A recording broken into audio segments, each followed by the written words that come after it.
Hi, this is Phil, and I'm here to tell you all about the Capes and Lunatics Patreon. Get early access to all of our interviews, including the monthly Chichester chats with writer and comic book legend DG Chichester, new episodes of classic Capes and Lunatics shows, including The Quantum Zone, This, That, or the Third, and many, many more specials, all completely uncensored. Access starts for $3 a month, full video when you pledge $5 a month. Check out the link in our show notes or go to patreon.com/CapesandLunatics. Hope to see you there. At the end of this day, one shall stand, one shall fall.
Hello, everyone, and welcome back to episode 2 of Greetings From Cybertron.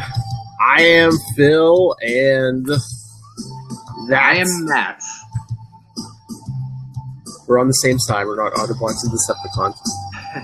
Yes. We get along fine. We're gonna... Yes. No million-year war. It's like 4 million years. Yeah. But, yes, of course, episode 2, we're covering Marvel Comics Transformers number 2. Already promising the big fight, Optimus Prime versus Megatron. Yeah. Alright, so... It's a nice cover. Yes.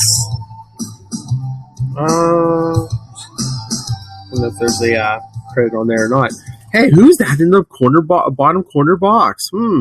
That's Shadow Man. Spider-Man. I'm sure we'll never see him. Oh, no. But, Sign of things to come. The direct edition. Or not to come if you're reading the digital version on Hoopla, like I am. I was thinking at one point, at sometime, who knows when, I mean, they have comic book adaptations of that 1986 Transformers movie. We should like do a special on the movie and do one on the comics and I don't know, compare or something. Yeah, that'd be cool.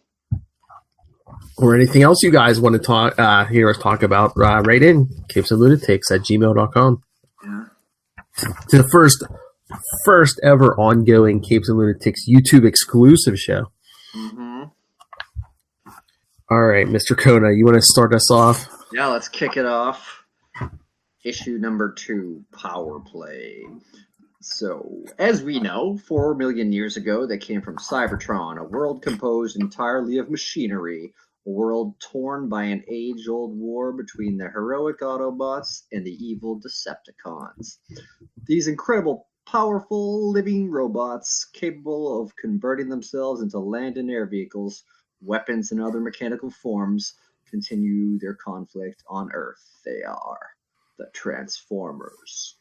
So we see the Decepticons overlooking the nuclear base, and on a craggy Oregon cliff, the Decepticons, under cover of darkness, gather.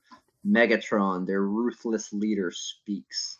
There, below us, what we most desperately need to survive, fuel, and we shall take it. And he's Starscream kind of interrupts him. Forgive me, great Megatron, but would it not be wiser for Buzzsaw to scout the Earth compound first? And then he's thinking, as always, Starscream slyly seeks to undermine my command. but his advice is sound. Perhaps caution is called for, Starscream, but I choose Ravage to be our scout. As you wish, Megatron says. Alright. Oh, shoot. You want to do the we didn't credits? Do the credits. Yeah, yes. Credits where credits due. So Bill Manilow is doing the plot. Jim Salicrup doing the script. Frank Springer on pencils. Kim DeMulder with the inks. Janice Chiang, Quasar fame. Letters. Nell Yomtov, colors. Bob Bodansky, the editor. And Jim Shooter, editor-in-chief. All right. On to page 2. Turn the page. Beep. All right. Within moments, Ravage has penetrated the security of the half-completed Harrison nuclear power plant. As he's thinking, at last, I'm free to prowl alone. That is how it should be. And the boxes tell us his walk is soundless. In the shadows, he literally disappears. No hint of his presence is betrayed. And then we see a guy on a microphone connected to a cassette player. Cassette player. With crews working around the clock, it is now only a matter of days before... Then we hear it click. He says, oops. Cassettes run out, and Ravage thinks, perfect, I cannot imagine a more ideal opportunity. And so the page tells us, as the engineer reaches for a blank cassette tape, the invisible Decepticon leaps and transforms, changing and shrinking undetected from his Decepticon mode into a cassette tape, and an ability mistakenly given to him by the Autobot spacecraft, the Ark, see last issue. Engineer Jason Boyd continues his progress report, never suspecting that it is being recorded onto an alien from beyond the stars. As he keeps recording, it's only a matter of days before the project is back on schedule. Harrison's maximum power output in megawatts per hour will far exceed any other nuclear. Hours later, Ravage reverts to his Decepticon mode and returns. He's back as the Panther. What have you learned? Ever obedient, Ravage plays back the engineer's report on his internal recording mechanisms to the assembled Decepticons. After the tape concludes, Ravage says to Megatron, "Great Megatron, those were the words of a human describing their energy harnessing technology." They're kind of hard for a Panther to do air quotes, but they're there in his word bubble. And we see the fight going on below in the junkyard. It's kind of a flashback, I think. This entire compound is surrounded by this strange life form that we encountered during our first battle with the Autobots of this world. Last issue. That's from Bob, the editor. Megatron continues, "Once again, you have served me well, Ravage. It appears that we are marooned in a world where, strange as it seems, humans have created the machines from which the Ark designed our combat modes. Unlike ourselves, these machines have no will of their own. These self-same humans are also possess the technology to provide us with limitless life-sustaining fuel." I don't know who this one is. I'm still learning all the names from all the 300 characters we met the last issue. It looks like a sphinx. But it's Megatron's deductions are most shrewd. I must be careful not to ever let my lust for power cause me to underestimate his cunning. It is only a matter of time before Starscream commands the Decepticons. Must be Starscream. Yeah, I was gonna say, just give it time in these in the third person. In these first 4 issues. Yeah, just give it a second. They usually throw their own names out. Yeah. So Megatron getting the troops fired up. "Our course is clear. We need fuel and a base from which to obtain more fuel. Decepticons, prepare to attack." As he lifts his bazooka in the air in a fist pump. All right, next page. At Megatron's command, Skywarp, Starscream, and Thundercracker transform into jet fighters. Which one is that? Is that Skywarp? One of them thinks action at last. As Soundwave, the Decepticons' communications relay station, amazingly transforms into a cassette player and leaps aboard Thundercracker. Still in their Decepticon modes, Laserbeak and Buzzsaw take off. as Megatron says, Decepticons away, prepare to strike at Megatron's command. Thundercracker, let the helpless humans hear your battle cry. We see a giant boom. Takes up the whole screen. Pretty cool drawing. You see the soldiers and the boom is just behind the base, takes up the whole background. Thundercracker's deafening sonic boom is heard over 100 miles away. The onslaught has begun. So are half these Decepticons like, I don't know, like, there's no, when's the last time you saw a cassette player? Are they like obsolete now? They, you could probably find one in the back room of a Best Buy or maybe a Radio Shack that's still in business, but I don't know. They are a rare commodity. It's too bad. I used to love making mixtapes. Oh yeah, I may have recorded them onto Aliens unknowingly too. So we see all these bombs getting dropped. The attack is swift and deadly. Starscream takes the lead, shooting the cluster bombs to scatter the workers. Thundercracker continues his ear-splitting assault. Another boom. They fall so easily before our might, he thinks. The workers, must be the Russians. It's relevant again. So there is no let-up. Skywarp showers the building with machine gun fire. The humans employ far better design standards on their machines than on themselves. What a backward world. As he's swooping down lower, the second wave of Decepticons attacks. With uncanny precision, laser beaks, laser cannons take out their target.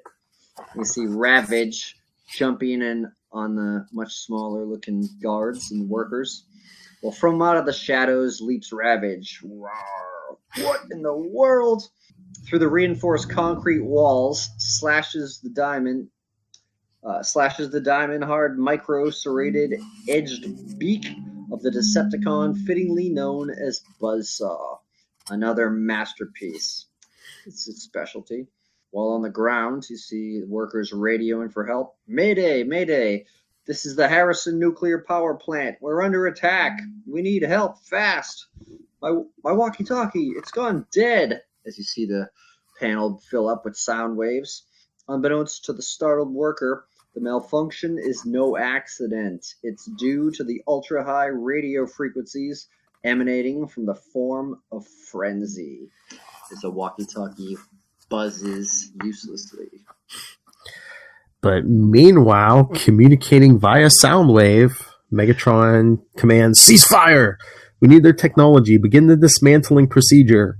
To loosen vital equipment, the drum-like constructions in Rumble's body begin to roll, transmitting through his feet immense low-frequency ground waves. The result is not unlike a small earthquake. Rumble. Fitting. I was going to say, I love how the sound effect is his name, Rumble. And finally, Starscream and Thundercracker transform back to their Decepticon modes. Along with their comrades, they strip the power plant of all its technology and begin to carry it off. The sight is as awesome as the panicked workers could ever imagine. Until finally, their mission accomplished, the Decepticons disappear into the night. One of the guys says, no one will ever swallow this. And one of the other guys says, hey, I don't believe it. Yeah, they are not only now out of jobs, but out of a place to work. Mm-hmm. It's got to be pretty harrowing. And then we cut to the suburbs next to the old Wiki garage. Meanwhile, in Sparkplug Wiki's garage, elsewhere in Oregon. And then you see Bumblebee up on the jack, and Dad and good old Buster, right? Mm-hmm. Dad's in his bathrobe, but he put his mechanic hat on. I was going to say, he still got the hat on. Yeah, and then you hear Bumblebee, help me please, I'm dying. Dad, Buster, this isn't like you playing a dumb joke on your old man in the middle of the night. Buster's like, this is no joke, Dad. Believe me, I'm as surprised as you are. I know it sounds crazy, but I'm sure this car is alive. And unless you do whatever it takes to repair it, it will die. And you see the blood oil on the ground underneath. Mm-hmm. And so Sparkplug starts looking at Bumblebee and says, "All right, son, I can take a joke, but that's enough. Is your friend O hiding up there?" And Buster says, "Dad, listen, please. I've never been more serious in my life. This little yellow VW bug isn't like other cars. It needs your help desperately. Please, Dad, at least look at it." And Sparkplug, "Sure, why not? I spend all day sweating over broken down heaps. Why shouldn't I do the same at night, too? While I'm at it, suppose you tell me where you found this car and what happened to the car I loaned you." And Buster, "Well, it gets even weirder. I was at the drive-in movie with Jesse and O when all of a sudden we were rear-ended by the Beetle." Sparkplug's, "I got out of our car to talk to the Beetle's driver, only there wasn't anyone inside the car." "Jesse and O got out to check on what was happening. Good thing they did, because that's when our car was blown to pieces by 3 fighter jets. I swear I heard the VW cry out in pain." And Sparkplug's thinking, here's the problem.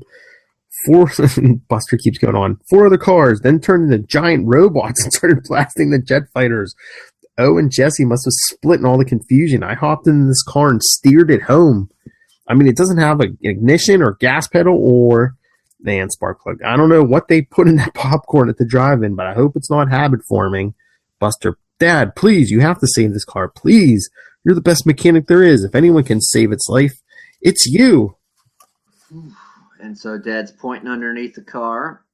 "For crying out loud, son, it's only a car. It's made of metal. It's a machine. The machines don't turn into robots and fight wars in movie drive-in parking lots, especially one that's leaking oil."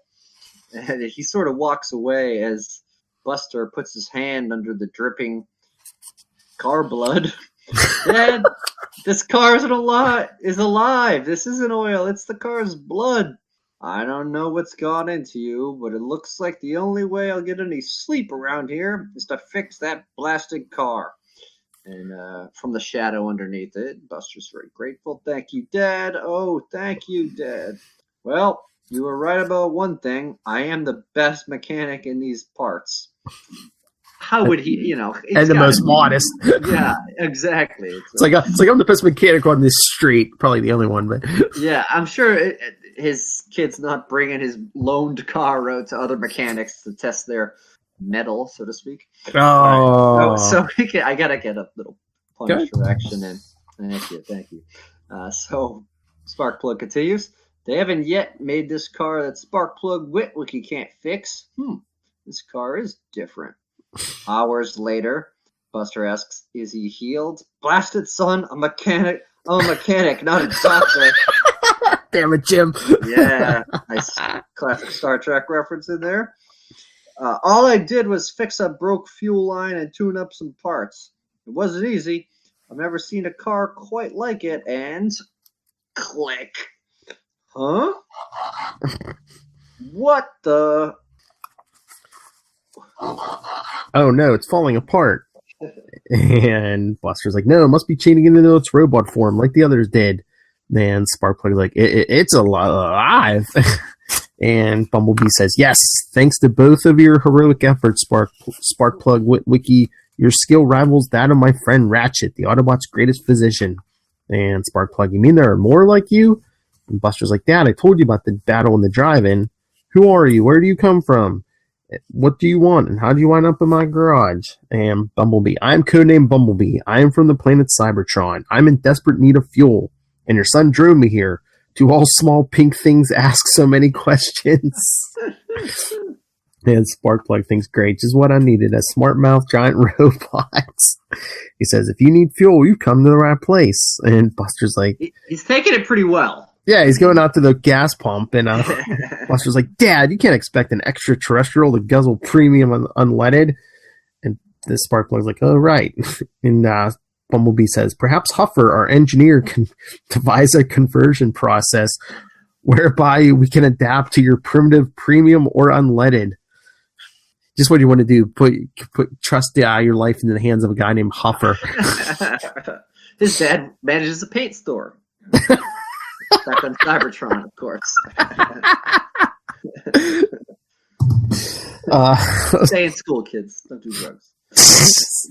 And Thank you, Kramer. So Sparkplug says, heck, maybe I can figure that out for you. And he's like, thinking, I can't believe I'm having this conversation. And Buster says, where are the rest of you Autobots? And he said, that's Autobots. And they're probably back in the Ark, our spaceship, Bumblebee says as he starts transforming again. And Buster says, gee, I'd give anything to see a real spaceship. And Bumblebee, I'd be able to reach the Ark inconspicuously if I assume the shape of this typical Earth vehicle. Says, hop in, Buster. And Sparkplug says, son, wait a minute. Now, Buster, this is the chance of a lifetime, Dad. I've always dreamed something like this would happen to me. And Sparkplug, I give up. He taught his kid to not get into just vehicles with strangers, never mind a vehicle made of stranger. But here goes all his parenting. So Buster is in the car, in the driver's seat. No seatbelt because it's not made for drivers. Armed casually out the window. Dad's trying. All right, so Bumblebee is speaking from the roof. Fear not, Sparkplug Witwicky. I merely plan to relay your generous offer. Finding some way to convert earthly resources to fuel for Autobot use to my leader, Optimus Prime. I shall safely return with your son. Right. And Buster, isn't this the most incredible thing that's ever happened to us? Okay, Bumblebee, take me to your leader. Dad waves. Be careful, son. Wow. And Bumblebee, take me to your... tell me what brought you and the other... Oh, no, sorry, that's Buster. It's coming from the roof. It's hard for me to tell. Yeah. Tell me what brought you and the other Autobots here to Earth. Well, years ago, 4 million, by your way of counting, my home planet, Cybertron, was torn apart by the war between the Autobots and our enemies, the Decepticons. Optimus Prime led a specifically selected group into space aboard the Ark to destroy an asteroid belt that threatened to destroy our homeworld. No sooner had we successfully completed our mission, we were ambushed by the Decepticons. In our weakened state, we were no match for the full force of their attack. He's explaining the city as he drives through the city traffic. Sensing defeat, Optimus Prime set the Ark on a suicide course to your planet, where we crashed into a volcano. Somehow, its recent eruption reactivated the Ark, which reprogrammed us to be able to transform into what it perceived to be your world's dominant life form, machines. Wow. Meanwhile,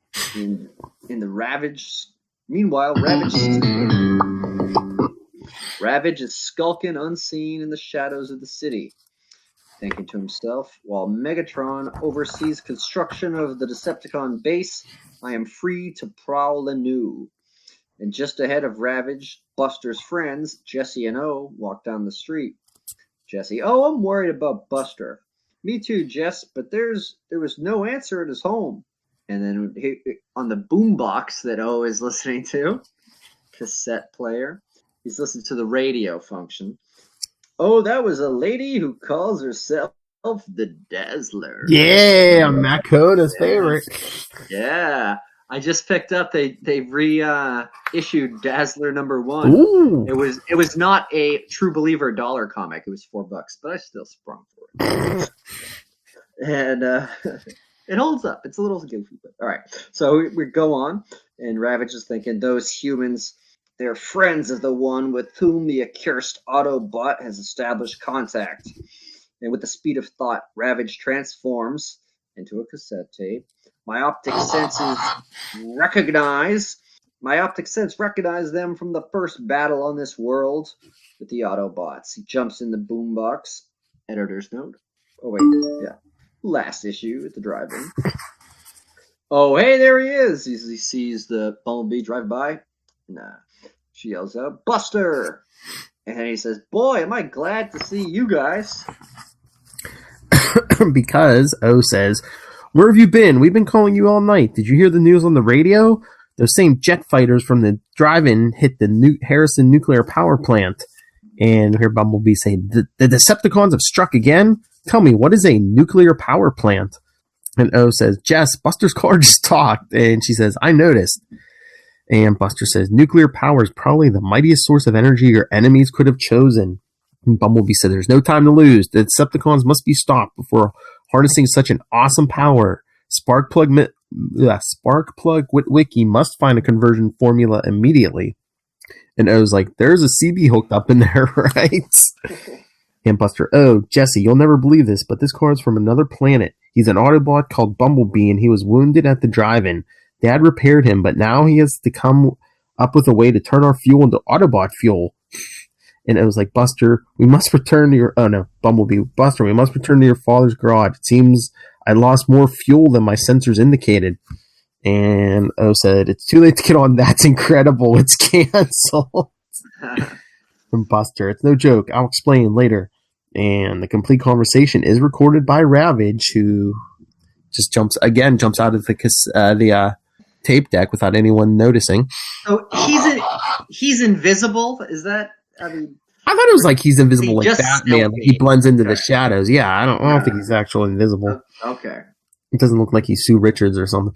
No. Yeah. But O said, it's been a weird night, and Jess said, and it's not over yet, as Ravage thinks Megatron must be informed at once. And meanwhile, lying deep within Mount St. Hilary, we see the Ark, and we see someone say, Optimus, the Ark's computer has completed the reserve fuel analysis as you requested. And he says, computer, report. The computer says, fuel reserves are very low, and efforts to repair me have further reduced them to a dangerous level. Unless minimum fuel requirements are swiftly met, not only will this vessel remain immobile, but Autobot resistance to a Decepticon attack will be insufficient. So Optimus Prime is addressing the crew. I doubt it, Ark, but still we need fuel. I wonder if we can utilize Earth fuel, and how would we obtain it? Your solution, Mirage? Wait, okay, no. Without fuel, we are helpless, Optimus. What do we do? The answer is obvious. Windcharger, we simply take it. Now Ratchet wants to debate. You're all just leaking lubricants while we waste what's left of our fuel. There's time for talk is over. Ironhide demands action. Your solution, Mirage, is both simple and simple-minded. You fail to address this planet's life forms your planet's life forms right to their resources. Life forms prowl, they are not like us. Fear not, fellow Autobots, I have reached a decision. We must contact the humans, forge an alliance with them, and barter for the fuel we so urgently need. Cybertron's advanced technology can be offered in exchange, but there's an Autobot among us that finds fault with this plan? Be there an Autobot among us that finds fault with this plan? And then thinking to himself, bah, the Decepticons will not pander to the world's populace. They'll simply seize what they need. Perhaps Mirage is on the wrong side. Optimus continues, I hear no dissents. The plan is accepted by one and all. But suddenly, Helm gets a call.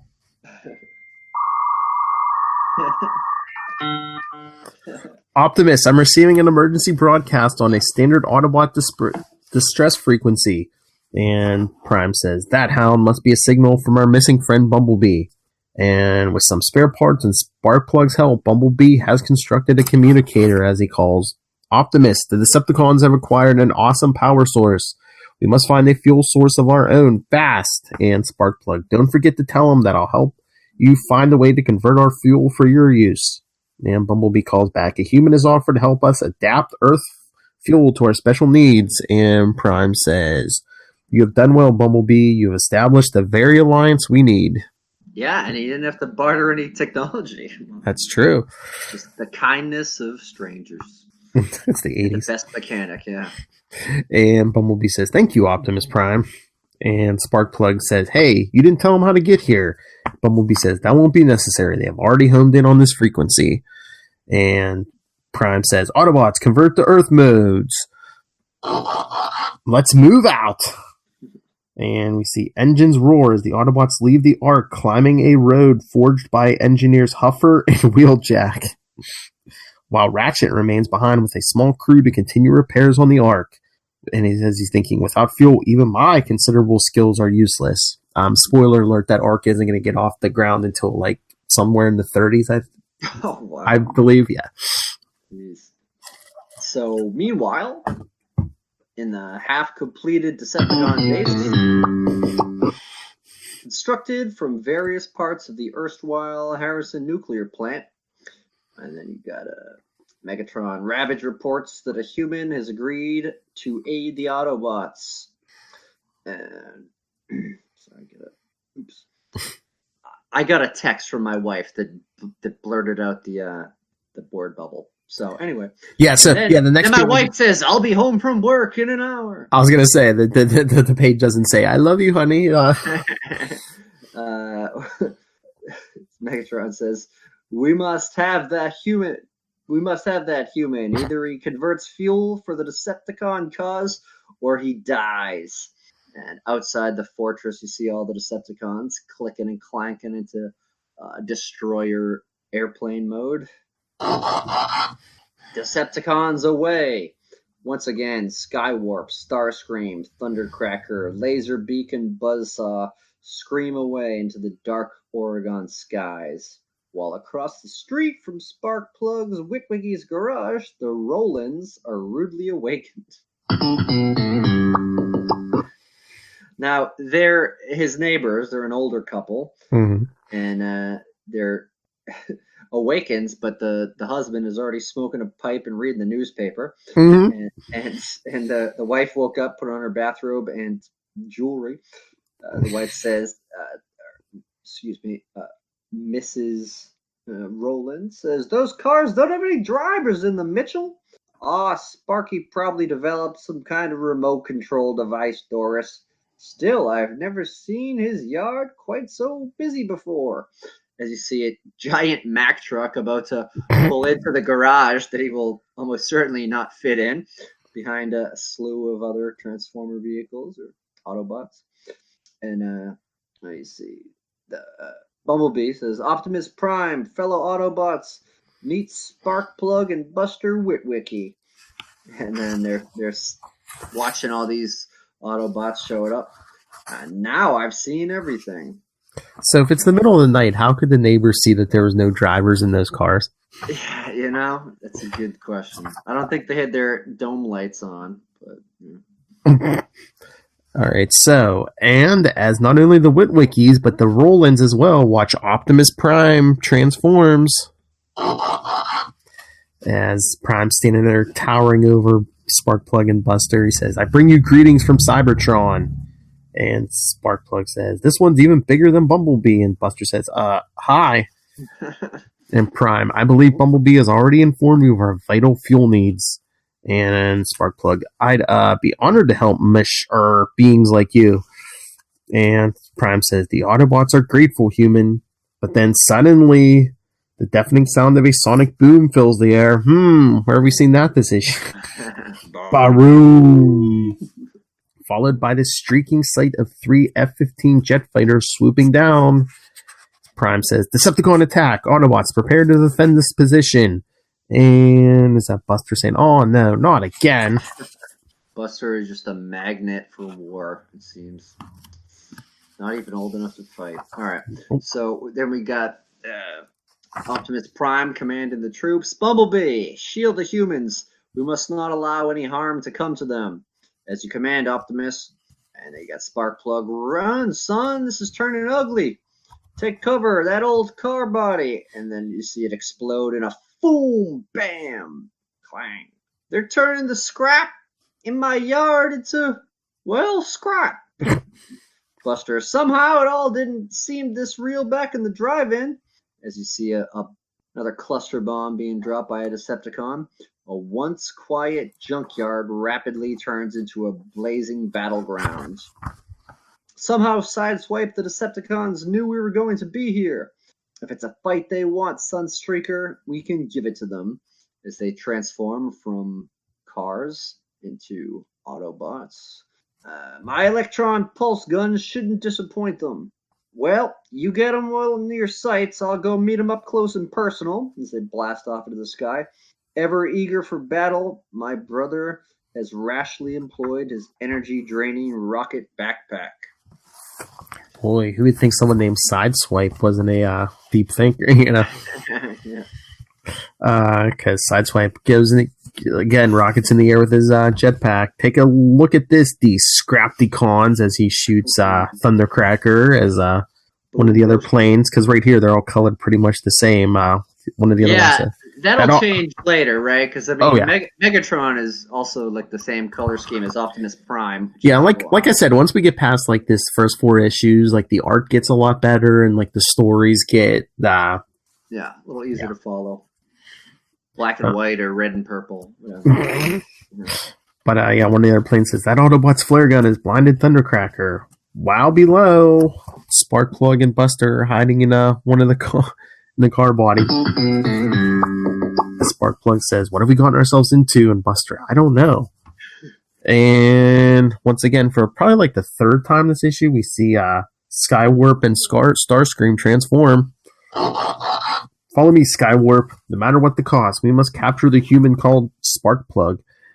And we see neighbors running, "Run for your lives!" And again, what's that? Yeah, Sideswipe. "Sorry to jump in front, Hound, but you know there's nothing I enjoy more than destroying Decepticons," as they all start shooting at Decepticons. And Hound, "I appreciate the sentiment, Sideswipe." As Sunstreaker says, "Just don't get in my way, brother. I like my opponent to see me before I slay him." Ooh. And then as Optimus is shooting laser beak right in the beak, he says, "The human shall not be taken, so swears Optimus." Like I said, he shoots Optimus Prime's rifle easily repels Laserbeak's attack. Boom. Yeah, pretty close range too. Mm-hmm. And we see the assault continue.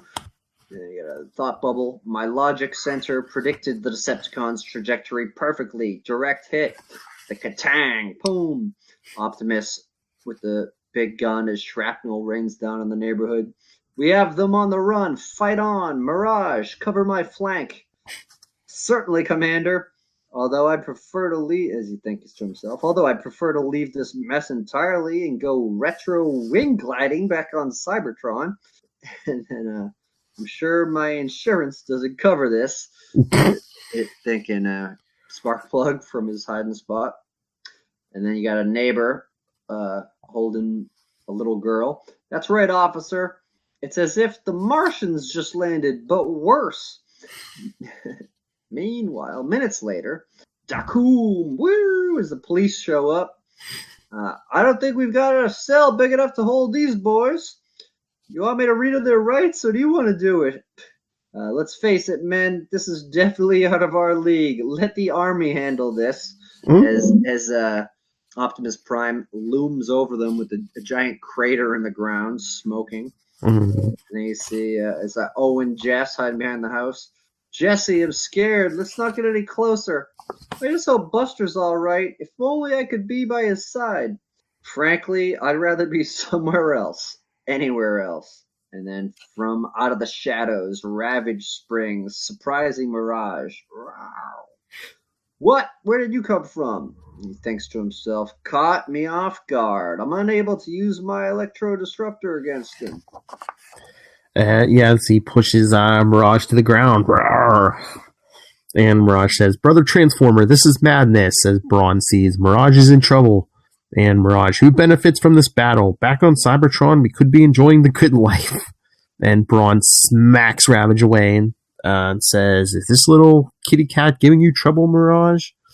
And Mirage smacks him away. And Mirage says, "Not any longer, my powerful friend Brawn." And then we see Megatron sneaking up behind Bumblebee and the humans. He says, "While the battle rages on, the time has come for Megatron to take matters into his own hand." He only has one hand. The other hand is a giant holding his gun. Yeah. "Buster, the Autobots are winning. We're saved." And Bumblebee says, "I'm inclined to agree with you, and I don't usually rush to conclude," as he gets punched by Megatron. Yeah. Overconfident. Big hammer fist to the chest from behind. That's pretty brutal. Overconfident fools. They entrusted the human to their weakest member. And Sparkplug, he killed Bumblebee with just one shot. And as Megatron grabs Sparkplug and says, "You are the one I seek." And Sparkplug, "Run, son, don't let him get you too." And Buster yells, "Dad, leave him alone. Somebody please help." And Optimus turns and goes, "Eh? Optimus Prime hears Buster's scream." And Axe draws his gun. "Megatron, surrender the human or suffer the consequences." In a word, Optimus, no, as he blasts down on him with a wahoom. And Sparkplug is dropping. He says, "Geronimo!" Like to see that his sense of humor is still there. Mm-hmm. So Optimus is thinking to himself, "My desperate ploy worked. The human is freed, though I was nearly reduced to scrap. How dare you endanger the lives of the world's people? This isn't their war." And Megatron cleverly picks up a truck to use as a shield with a wham. And Sparkplug thinks, "Hurt my leg, but I gotta get out of here." Megatron, "After 4 million years, you haven't changed. You still fight with your mouth." As he throws his shield, knocking Optimus Prime back on his heels. "Perhaps this will halt your endless prattling." And then he grabs a hold of a giant motor. "Why do I persist in trying to reason with you when the only language you understand is violence?" As Optimus throws a real mean engine fastball, southpaw style, and it bashes into the chest and neck area of Megatron with a clong. And Megatron, "You self-righteous dolt. Soon all your precious Autobots will be reduced to lifeless slag. I will seize control of this puny world and turn it into a launching ground for my ultimate goal, the invasion of lost Cybertron." Wow, he's still clinging to that 4 million year old grudge, yeah. Yeah, wow. "Buster, Dad, I'm here." And Sparkplug, "Stay back. It isn't safe." And as he gets picked up again by Starscream, I think, again, they're all colored like the same as Buster yells, "Dad!" And, oh yeah, it's Starscream, because again, calls out his name. "You may have eluded the great Megatron, but Starscream has you now. Your full fuel conversion plan belongs now to the Decepticons." And Buster's yelling, "Come back!" as Starscream grabs Sparkplug and starts transforming. That thing had swallowed Dad into its cockpit like he was a snack. And Megatron, "My presence here is required no longer. We have what we came for. Decepticons, away!"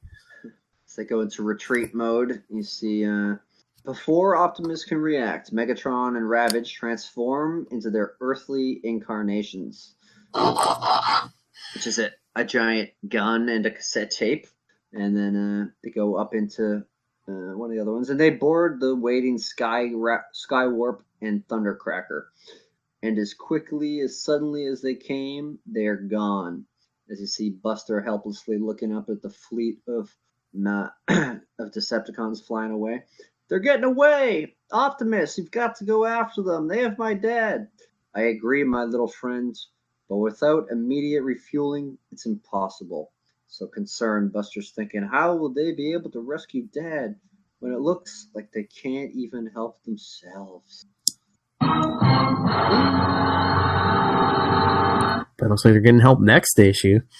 Yeah, by the Shadow Man. It says next, and along came a Spider-Man. Yes, this is the events next week. I'm excited to talk about it. I just read it today before we recorded. Yes. And yeah, banned from the digital internet for not having Hasbro characters. Or having a Marvel character in there. This is Black Suit Spidey. Yes, it's the actual symbiote suit. This is before Venom. This is when Spider-Man was still wearing the alien costume. Yeah, the events happened before Spider-Man or Amazing Spider-Man 258. That's right. Later on, so pretty cool. All right, so I don't know if you saw. I guess IDW does the Transformers comics now, and I guess they went through a big reboot because I think was it this week or it's either this week or next week. They're coming out with a new Transformers #1, I guess. Oh, okay. I don't know if it's a flashback thing or something, because I guess in this version, I guess Optimus Prime and Megatron used to be friends, before the war. Oh, okay. instead of hurling car engines at each other. Yeah. Well, I picked up a few. I went to New England Comics and scoured the dollar bins today, and I found a bunch of IDW issues, including their prequel and adaptation of Dark of the Moon and the Armada kind, and the Micromasters too, which is kind of... Maybe we'll get to those eventually, but I just figured I'd grab them in case. And maybe we should do like a watch one day of like all those live action movies and what kind of Mystery Science 3000. Yeah, that'd be fun. Some alternate audio commentary to it. Yeah. Shia LaBeouf. Yeah, I'd be down. I have some interesting stories about a friend of mine's neighbor who used to do meth and watch the first Transformer movie over and over again at high volume. So, oh Lord, from the kitchen, we're like, whoa, okay, we're not complaining to those guys. I've seen Breaking Bad. I don't want to know what happens. Good Lord. Yeah. Again, don't hang out with people named Huffer, and don't do drugs, kids. All right. Anything else? No, but I wanna hear from people. Send us your thoughts. And, yes. Yeah, I'm looking forward to talking more about it. I'm headed to the Northeast Comic Con this Sunday to do some comedy, and I'm gonna go scouring through the bins and see what I can dig up for some of these old Transformer issues. So I'm excited. Yeah, and like Matt said, send us your thoughts. Email CapesandLunatics@gmail.com. You can find Greetings from Cybertron on Facebook. On Twitter, find us at GreetCybertron. It's right there on the bar there.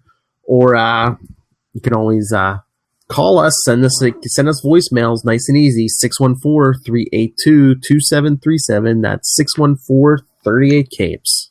And we will take them from your cassette and play them through a boombox on the air. Right? Or is it Ravage?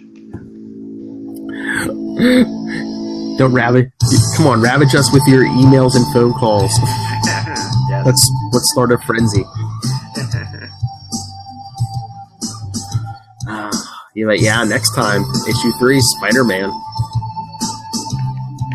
Like the only connection like they have with the rest of the Marvel universe. Besides the occasional airplay of Dazzler. Eventually, we will get other singer. Yeah, eventually we'll get other superhumans, but yeah, nobody you've seen before. Yeah.